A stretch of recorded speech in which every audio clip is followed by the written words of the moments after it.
திருப்பூர் மாவட்டம் பல்லடம் அருகே காவல்துறை விசாரணையின் போது தப்பிக்க முயன்ற குற்றவாளிகள் பள்ளத்தில் குதித்ததில் 2 குற்றவாளிகளுக்கு கால்முறிவு ஏற்பட்டது. திருப்பூர் மாவட்டம் பல்லடம் அருகே கரையான்புதூர் பகுதியில் கடந்த மாதம் வினோத் கண்ணன் என்ற பிரபல ரவுடி தலை சிதைக்கப்பட்ட நிலையில் கொடூரமாக கொலை செய்யப்பட்ட வழக்கில் தொடர்புடைய அக்னி பிரதர்ஸ் குழுவை சேர்ந்த 10 குற்றவாளிகளை போலீசார் கைது செய்து சிறையில் அடைத்துள்ளனர். இச்சம்பவத்தில் தொடர்புடைய முக்கிய குற்றவாளிகளான ஆவாரங்காடு பகுதியைச் சேர்ந்த தங்கராஜ், ராஜேஷ் ஆகியோரை போலீசார் நீதிமன்ற காவலில் எடுத்து விசாரணைக்காக அழைத்து வந்துள்ளனர். அப்போது விசாரணையில் கொலை சம்பவத்திற்கு பயன்படுத்திய ஆயுதங்களை சோமனூர் பகுதியில் மறைத்து வைத்திருந்ததாக போலீசாரிடம் தகவல் தெரிவித்துள்ளனர். இந்த தகவலை அடுத்து அப்பகுதிக்கு விசாரணைக்காக போலீசார் அழைத்து சென்றபோது இருவரும் தப்பி ஓட முயன்றுள்ளனர்.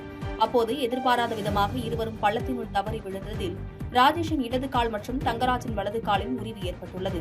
இதனைத் தொடர்ந்து அவர்களை பல்லடம் அரசு மருத்துவமனைக்கு சிகிச்சைக்காக அழைத்துச் செல்லப்பட்டு சிகிச்சை பெற்று வருகின்றனர்.